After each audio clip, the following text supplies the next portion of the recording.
between the quarterback matchup that we have with Aaron Rodgers and Russell Wilson, which quarterback are you favoring in this matchup? Well, I'm probably going to favor towards Aaron Rodgers solely before I know he's probably upset he couldn't play last week. And, the Green Bay Packers were legitimately a half a competent quarterback away from, beating the Chiefs. Um, I feel like Russell's going to struggle with that finger. We don't know exactly how that's going to pan out in terms of will he be able to take hits? If he does, if he falls on it, if God forbid he gets hit again, will it be okay? He's also got to get back into game shape. He's been out for about 4 or 5 weeks, or 3 or 4 weeks, excuse me. So we have to see how that chemistry is going to go. We got to see if he's got a little bit of rust to him, and I just genuinely think that the offense of Green Bay is better than the defense of Seattle. So if I'm really looking at this, I just genuinely think that Aaron Rodgers is going to carve up this Seattle secondary, and I think that he is going to come in with a little bit of a chip on his shoulder, saying, "You know what, I missed last week, but I'm going to show everybody we should be 9-1." Yeah, I'm in full agreement here. I'm siding with Aaron Rodgers. I mean, Aaron Rodgers, before he tested positive for COVID, I mean, he led the Packers on a huge winning streak after taking that week 1 loss to the Saints where they lost by 5 touchdowns. And I mean, they beat some really good teams along the way, including the Arizona Cardinals. I want to say 2 weeks ago, Yeah, two, three AJ weeks Green ago. lost that game, not Kyler. But still, Aaron Rodgers is coming off of an MVP season from last year. He's really followed it up with another phenomenal season. And it's really just become he's so consistent in that regard of just being able to just carry that offense to a top tier offense in the National Football League. And that's not to discredit it's not to discredit Russell Wilson. Russell Wilson's done a phenomenal job with the Seahawks. I just like Aaron Rodgers in this matchup simply because I think he has better overall targets to throw to. That's despite the fact that Russell Wilson has DK Metcalf and Tyler Lockett at his disposal. But I just think the overall chemistry that Aaron Rodgers has with Devontae Adams, that he has with Marcus Valdez-Scantling and Alan Lazard, I just think that the chemistry between Aaron Rodgers and those receivers is just an overall better matchup than what Seattle can produce with Tyler Lockett and DK Metcalf with Russell Wilson throwing it to him. So when it comes to Russell, though, I think he's going to be a little bit shaky in this game. I think there's going to be some rush shown off simply because it's like you said, he's missed the last month because of that finger injury. That finger injury, and I think if Green Bay gets some pressure on him, I got to see whether or not that he is still accurate. Russell is still one of the better quarterbacks in the league. That goes without saying. But I mean, if he's getting pressure, is he gonna allow that follow through on his passes, like where that finger could get in potentially harm's way once again, like it did against the Rams when he injured it when they played the Rams, I want to say over a month ago. So I still think that both quarterbacks are going to be able to move the ball effectively up and down the field.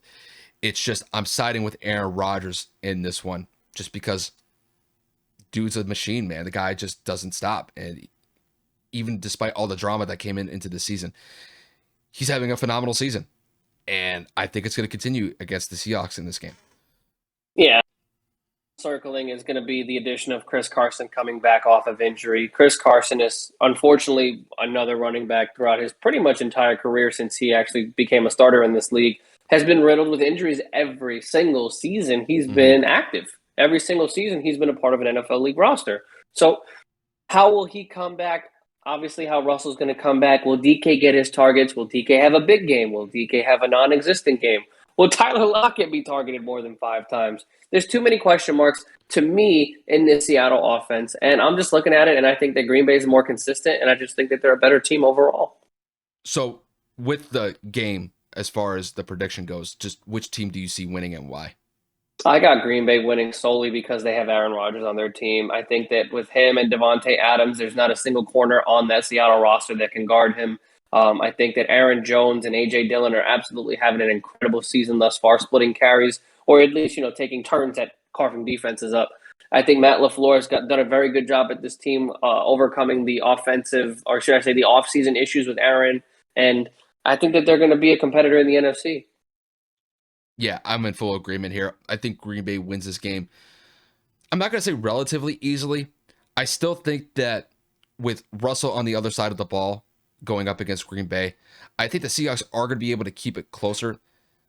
But I just got to favor Green Bay winning this one, probably by about 7 to 10 points. I do think that both teams will be able to score, but I think Green Bay, I think they get like 31, 34 points in this game. And I think Seattle, I think they crack like 21, 24. So if I had to put a score on this one, I got the Green Bay Packers winning this one by the score of, we'll say 31-21. Just because I just see more consistency from Aaron Rodgers this season than I have from Russell Wilson. There have been times where that Seattle offense has sputtered to a certain extent. But with Green Bay, they've been very consistent the entire year with Aaron at the helm. You combine that with the fact that they're getting great run production with Aaron Jones and A.J. Dillon, like you mentioned. And when it comes to both defenses, Green Bay's played better. And Seattle has had historically one of the worst defenses in recent memory ever since the Legion of Boom have left. And it's kind of left a pretty big void as far as just defensive personnel that they've fielded outside of Bobby Wagner. And overall, the team has really suffered to a larger extent because of it, just because that defense is just not being able to stop opposing offenses like they used to just 5 or 6 years ago. So I think the Packers, they move on to 8-2. I think they extend their lead in the NFC North to pretty much an unbelievable margin where I don't even think the Vikings really have any sort of shot to get back into that race whatsoever. And I think for Seattle this year, I just think it's lost for them. I really was thinking that, if Geno Smith had been able to keep that team at 500 or possibly even above 500 until Russell got back, I think that would have kept them afloat. But with them being 2 games under 500, you got half the season to try to make some sort of wild card spot. And it's probably going to be the last one because either the Cardinals or the Rams are going to get the first one. I just don't think it's in the cards for Seattle this year. I just think that Russell injury really put them behind the 8 ball. And they were even struggling before then. So, yeah, I think Seattle, they get bumped down to 3-6. And I think, I'll pretty much say it. I think it effectively ends their season.